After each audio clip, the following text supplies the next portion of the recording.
Dalawang critically endangered na pangolin ang nasagip sa Rojas, Palawan.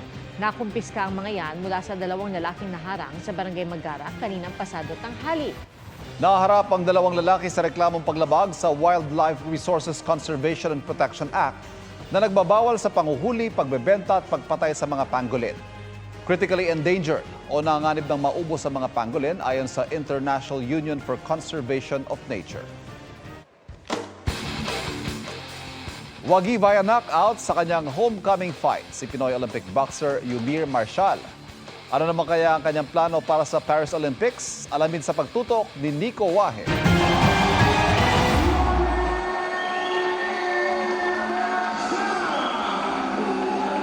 Hiyawan at palakpakan ang sumalubong kay Tokyo Olympics bronze medalist Yumir Marshall sa kanyang homecoming fight kagabi sa Ninoy Aquino Stadium.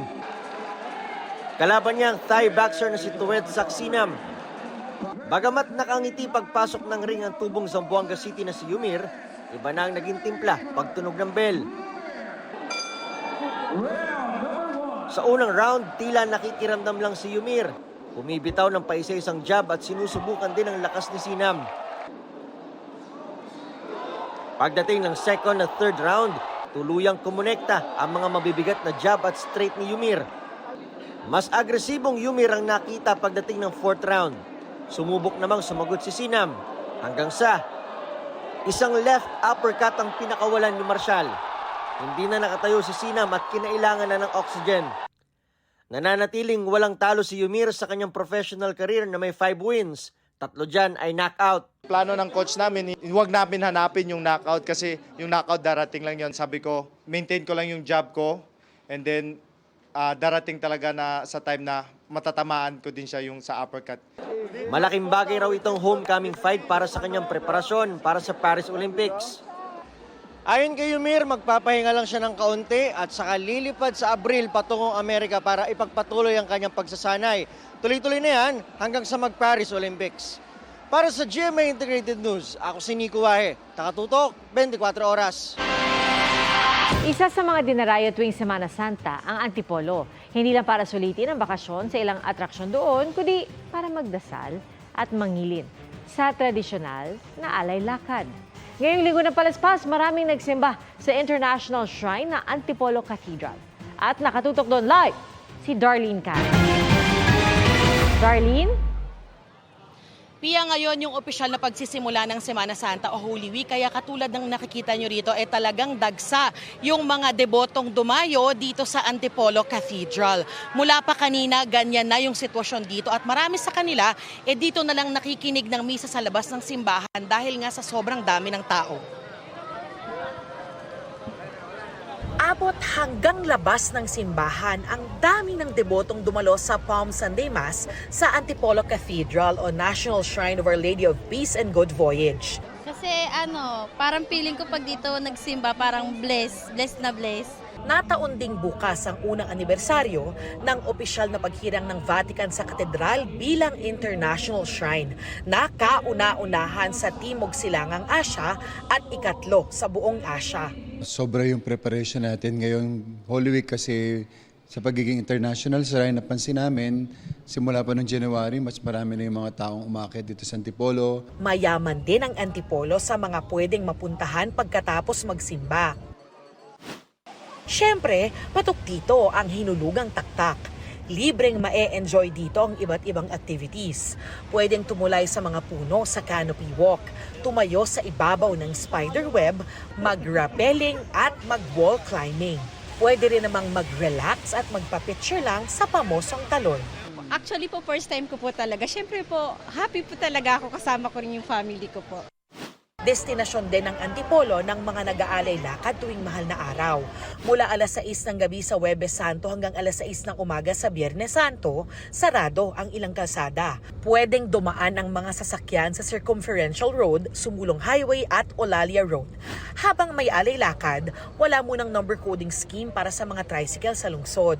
Paalala naman ng pamunuan ng Antipolo Cathedral, higit sa pagbabakasyon at paggala, ang Semana Santa ay panahon para magdasal at magnilay-nilay. Pia, hanggang 8 p.m. o alas 8 ng gabi, yung banal na misa dito sa Antipolo Cathedral. Pagkatapos ng bawat misa, doon binabasbasan yung mga palaspas na dala ng mga deboto. Ngayong buong linggo, meron pong mga misa buong araw dito sa Antipolo Cathedral at bukod pa doon sa alay lakad at prosesyon. Kaya asahan daw talaga yung lalo pang pagdami ng mga taong pupunta rito. Yan ang latest mula rito sa Antipolo. Pia? Maraming salamat, Darlene Kai. Narito ang iba pang balitang abroad na tinutukan ng 24 oras weekend. Hindi bababa sa 7, patay sa landslide at walang tigil na pagulan sa Rio de Janeiro sa Brazil. Sa gitna ng kaguluhan sa Haiti, umano'y leader ng Del Mas 95 gang doon patay matapos makasagupa ng pulisya. 17 estudyante at isang babae na dinukot ng isang gang sa isang paaralan sa Nigeria na sagip. Mga nakidnap sa isa pang eskwelahan hinahanap pa rin. At pambihirang species ng sea lily sa Antarctica na diskubre ng mga scientists mula Chile. Nag-inspeksyon sa Masungi Georeserve sa Baras Rizal si DILG Secretary Benhur Abalos kanina. Anya, nakatakdang umalis doon ang PNP Special Action Force dahil sa downsizing. Hahalili raw sa pagbabantay ang Regional Mobile Force Battalion ng Region 4A. Target daw nilang siguraduhin na walang ibang makakapasok sa binabantayang lupain at maiwasan ng mga naiulat na pangaharas doon mula sa mga taong umaangkin sa lugar. Magtatalaga rin ng regular na checkpoint para mapigilan ng anumang tangkang pagpuslit o land grabbing. Napakahalaga na meron tayong kapulisan. Yung ating mga rangers na nakakaranas ng harassment mula sa mga land speculators dito, pati na rin doon sa mga resorts na nagkatangkang kumuha ng lupa kahit walang dokumento. This is a protective forest reserve. No? Until sabi ng DNR kung ano bang ito ba itapat may aring ibang tao or what, until that is the order is for us to make sure this is preserved, of course, for the government itong lugar na ito. Tinuldukan ng management company ng Korean actor na si Kim Soo-hyun ang mga usap-usapang nagde-date sila ng Korean actress na si Kim Se-ron. Sa pahayag ng label ni Soo-hyun, sinabi nitong hindi nakikipag-date ang aktor kay Se-ron. Ang rumors nagsimula sa isang post sa IG ni Se-ron ng lumang snaps nila ni Soo-hyun. Burado na yan ngayon. Sinabi pa ng ahensya mukhang kinuhanan ang larawan noong nasa parehong ahensya pa ang dalawa. Hindi raw nila alam ang motibo sa likod ng post ni Se-ron.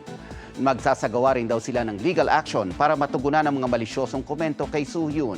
Si Se-ron ay nasa ilalim din ng management ng gold medalist noong mula 2020 hanggang 2022 pero umalis ilang buwan matapos mahuli ng nagmamaneho ng nakainom. Mga kapuso, patuloy na tumutok sa mga balita. Mag-subscribe sa GMA Integrated News sa YouTube. Sa mga kapuso abroad, samahan niyo kami sa GMA Pinoy TV at www.gmanews.tv.